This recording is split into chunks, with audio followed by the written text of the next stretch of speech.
என ஓனாய் கவலைப்படலாமா? சுட்ட நண்டுக்கு புள்ளநெறி காவலா? ரத்த சொத்துக்கு பாஜக காவலா?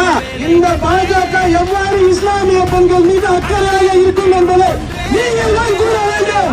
இஸ்லாமிய மக்களுக்கு இன்னல்கள் செய்து கொண்டே இருக்கின்றது ஒன்றிய பாஜக அரசு. விளையாட்டெல்லாம் தமிழ்நாட்டில் செல்லுபடி ஆகாது. தமிழக வெற்றி கழகமும் புதுக்கோட்டை மாவட்ட வெற்றி கழகமும் என்றும் துணையாக மேற்கொண்ட